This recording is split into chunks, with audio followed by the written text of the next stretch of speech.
Along the Mingalava, Nipina Yolet and Jamajo Sovare, Adobe Photoshop CSF 3D text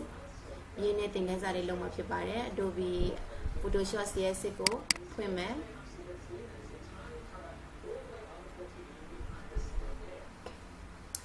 3D text လုံးမှာဖြစ်တဲ့အတွက်သူ့ကိုစာရွက်ယူပြီးတော့စာရေးရမှာဖြစ်ပါတယ် file new နဲ့ဝင်မယ်ဒီနေရာမှာတော့ pc နဲ့တော့မှာဖြစ်ပါတယ် width မှာတော့1200ရိုက်ထည့်ပြီးတော့ height မှာတော့900ရိုက်ထည့်မယ် resolution ကတော့100เนาะ RGB color white ဒီမှာတော့ pc နဲ့တော့မယ် okay ကိုနှိပ်ပေးပါ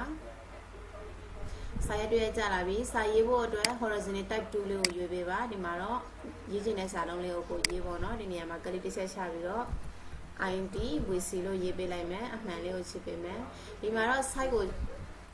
လိုချင်တဲ့လောက်ကြီးပေးလို့ရတယ်နော်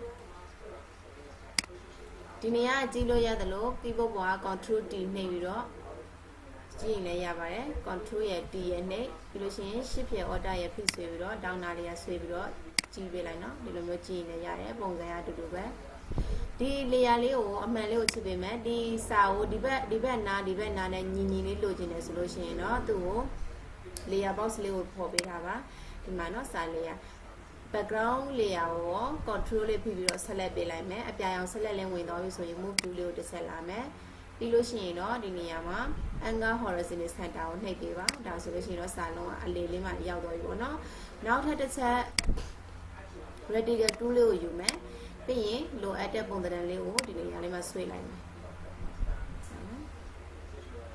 ဒီလိုပုံစံလေးတစ်ခုဆွဲလိုက်မယ်သူ့ကိုလည်းအလေတစ်လေးထားခြင်းနဲ့ဆိုလို့ရှိရင်တော့ control လေးကိုဖိပြီးတော့ background ကို select ပေးမယ်ပြီးရင် move tool လေးကိုတစ်ချက်ပြန်လာမယ်ပထမနေ့တူပဲ angle horizontal center ကိုနှိပ်ပေးပါဒါဆိုရင်တော့အလေလေးကလည်းဒီဘက်အကော်ဝေးညီသွားပြီပေါ့နော်ပြီးလို့ရှိရင်နောက်ထပ်စာရေးမှာဖြစ်တဲ့အတွက် horizontal type 2ကိုတစ်ချက်ပြန်ယူမယ်ရေးမဲ့စာလုံးလေးရေးမဲ့နေရာလေးမှာကတိတစ်ချက်ချမယ်ရေးချင်တဲ့စာလုံးလေးကိုချရေးလိုက်ပေါ့နော်ဒီနေရာမှာတော့ Thailand လို့ရေးပေးလိုက်မယ် THAILAND Thailand ရေးပေးလိုက်မယ်အမှန်လေးကိုချစ်ပေးပါ move tool လေးနဲ့လိုချင်တဲ့နေရာလေးမှာရွှေ့ထားလိုက်မယ်သူ့ကိုလည်းပထမနည်းအတိုင်းပါပဲဒီဘက်ကော်ဝဲဒီဘက်အကော်ဝဲညီချင်တယ်ဆိုလို့ရှိရင်တော့ control လေးကိုဖိပြီးတော့ background လေးကို select ပေးလိုက်မယ် move tool လေးကိုတစ်ဆက်လာပြီးတော့ဒီမှာ angle horizontal center ကိုနှိပ်ပေးပါဒါဆိုလို့ရှိရင်ဒီစာလုံးနဲ့ little လေးရောက်သွားပြီပေါ့နော်ကိုလိုချင်တဲ့အနေထားတွေရပြီဆိုလို့ရှိရင်တော့ဒီမှာစာလုံးဒီ Thailand စာအရင်ဦးဆုံးပေးလေရပဲလို့ပေါ့နော်ကိုလုံးမဲ့လေရပေါ်မှာဒီစာလေရပေါ်မှာ right click ထောက်မယ်ပြီးရင်တော့ဒီမှာ cover to space ကိုနှိပ်ပေးပါနောက်ထပ်တစ်ချက် IDVC layer ကိုလုံးမှာဖြစ်တဲ့အတွက် IDVC layer ကို select ပေးပြီးတော့ right click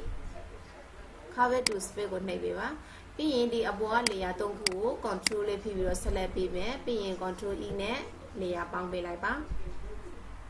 layer ပေါင်းလိုက်လို့ရှိရင်ဒီစာ layer ပေါ်မှာပဲ right click ထောက်မယ် right click ထောက်ပြီးတော့ဒီနေရာမှာเนาะ new 3D illustration from selected layer ကိုရွေးပေးပါဒီကောင်လေးကိုတစ်ဆက်နှိပ်လိုက်မယ်ဒါဆိုလို့ရှိရင်တော့ဒီမှာเนาะ 3D style လေးကြာလာပြီပေါ့ပြီးရင်ဒီ layer box လေးကိုပေါ်ပေးเนาะ layer box ကဒီမှာဘေးနားလေးမှာဒီဘက်ကကျတော့ 3D ဒီဘက်ကဆိုလို့ရှိရင် layer ပေါ့เนาะ background layer ကို select ပေးမယ်သူ့ပေါ်မှာပဲ right click ထောက်မယ်ပြီးရင်ဒီမှာ proscape ကိုနှိပ်ပေးပါပြီးရင် layer box လေးကိုတစ်ဆက်ပြန်လာမယ်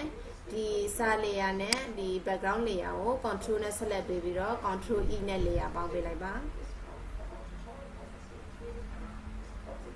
layer ပေါင်းပေးလိုက်လို့ရှိရင်တော့ဒီလိုပုံသဏ္ဍာန်လေးရလာပြီပေါ့နော်ပြီးရင်ဒီနေရာလေးမှာ 3D ထိကိုတစ်ဆက်ပြန်ဝင်မယ်ဒီနေရာလေးမှာကိုချိန်ပေးလို့ရတယ်နော်ဒီမှာအောက်ကိုနည်းနည်းချပြီးကြည့်လိုက်မယ်ဒီနေရာမှာတော့ 3D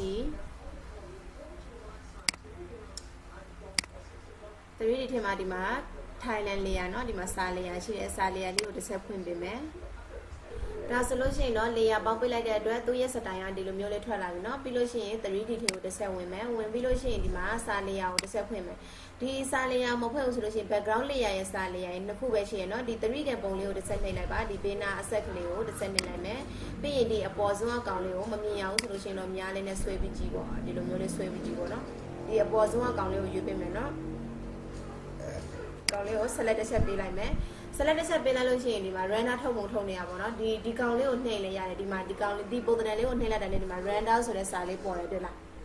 ဒီကမနေဘူးဆိုလို့ရှိရင်လည်းဒီမှာ 3D ထဲကိုတော့ပါ 3D ထဲမှာ render ဆိုတာရှိတယ်เนาะဒီမှာ render ဆိုတာရှိတယ်ဒီ 3D ထဲကဒီအပေါ်ဘာတန်း 3D ထဲကိုမဝင်ချင်ဘူးဆိုရင်လည်းဒီဘေးနားလေးကနေပြီးတော့ဒီမှာ render ထုတ်တဲ့ကောင်လေးပါရเนาะသူ့ဒီကောင်လေးကိုတစ်စက်ကလိနှိပ်เสียမလို့ပါဘူးသူ့ပေါ်မှာထိလိုက်ရုံနဲ့စာပေါ်လာပါတယ် render ဆိုပြီးတော့ပေါ့เนาะဘေးဟာပဲနှိပ်နေတူပါပဲဒီက render နှိပ်တာနဲ့ဒီအပေါ်ဘာတန်း 3D render နှိပ်တာနဲ့တူပါပဲနှိပ်ကြည့်လိုက်เนาะဒီနေရာမှာနှိပ်ကြည့်နေတူပဲဒီက render ကိုနှိပ်လိုက်မယ်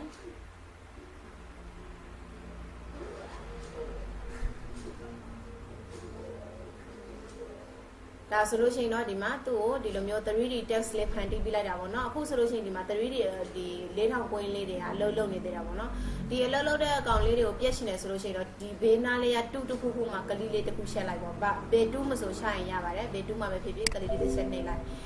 ဒါဆိုရင်တော့အဲ့ဒီအကွက်လေးပျောက်တော့ပြီပေါ့နော်ဒါကတော့ဒီအပေါ်ဘားထဲက 3D အထည်က render ထုတ်တဲ့ဥစ္စာပေါ့နော် control order z နဲ့ပြန်ဆုပ်ပေးလိုက်ဒီက render ထုတ်မယ်ဆိုရင်လည်းမရဘူးလားရတယ်ဒီမှာ 3D အထည်မှာအကုန်လုံးကသူနဲ့ 3D နဲ့သက်ဆိုင်တဲ့ဥစ္စာအကုန်လုံးဒီအထည်မှာပါပြီးသားပေါ့နော်ဒါကိုဒီကနေမထုတ်ဘူးဒီကနေထုတ်မယ်ဆိုရင်လည်းအတူတူပဲအခု 3D ဒီဘားတန်းပေါ်က 3D ကနေပြီးတော့ render ကိုထုတ်ပြပြီးတော့ဒီတစ်ခါပြီးရင်ဒီ 3D အထည်မှာပဲသူ့မှာအကုန်လုံးပါပြီးသားเนาะဒီကနေပြီးတော့ဒီ render ကိုနှိပ်မယ်ဆိုရင်လည်းရတယ်ဒီမှာ render ဆိုပြီးစာပေါ်ပါတယ်သူ့ကိုတစ်ဆက်နှိပ်ကြည့်လိုက်ပါအတူတူပါပဲဒါကတော့ဒီ 3D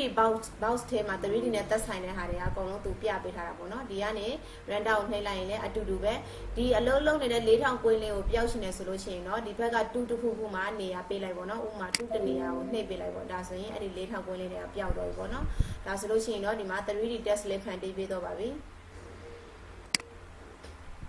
ဒီဘက်နားလေးကိုရွှေ့ထားလိုက်ဒါဆိုလို့ရှိရင်တော့ဒီသင်ခန်းစာဒီနေရာမှာပဲပြီးပြီဖြစ်ပါတယ်အားလုံးပဲ like လုပ်လို့အဆင်ပြေကြပါစေအားလုံးကိုကျေးဇူးတင်ပါတယ်